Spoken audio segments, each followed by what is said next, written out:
Hey everybody, I want to do a kind of quick and dirty, maybe 3 minute kind of flash through of what I'm expecting for the summary response assignment. So I'm showing you right here a student sample that you have access to as well. They wrote, this was in 2020, probably, let's see, well, maybe it was even before, I don't know. I guess it was obviously during COVID because it's about COVID tracing.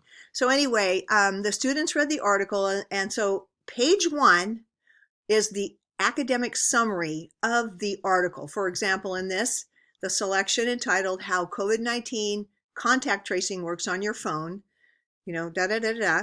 So this is an overview or a summary of the entire article. That's page one. Notice it doesn't even go all the way to the end. It's 10 to 14 line academic summary of the entire article. You move into page two of the same document and you actually start your response on page two.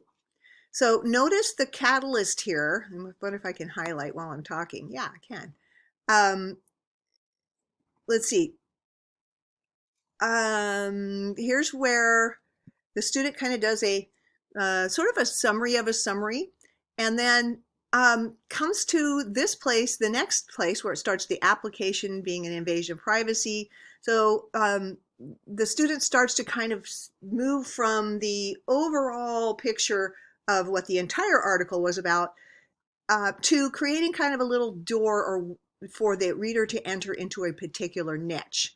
So you can see that the student is using a template here. I'm of two minds about Neil's claim that information, blah, blah, blah. On the one hand, I agree. On the other hand, so you can see the student is using templates, okay? And then the student goes through and develops their response, all right? It really probably, you don't want to exceed page 3, but I think this assignment really takes to the end of page 3 to really flesh it out. Notice here, there's on the 4th page, the student has the works cited entry from the article that they both summarized and responded to. And then here, the student lays out the template that they used. So they told us, on page 65, here's the template, and they explained how they implemented it. So that's what you're going to be doing with your summary response. Obviously, you didn't read this article, so you won't be writing on this article. Likewise, you will not be writing on the cell phone surveillance article that I had you go through the 17 summaries of. So your articles are all pretty much the food and appropriation and exploitation and those articles. So you're going to want to use one of those articles for your summary response. Okay, I don't care which one you use, but you're going to need to use one of those. So I think this is listed, of course, in your this week's module, so you have access to this particular student sample. All right, so again, page 1, which feels funky, I know, to not complete an entire page, but this is the document that takes up page 1, the academic summary of the entire article.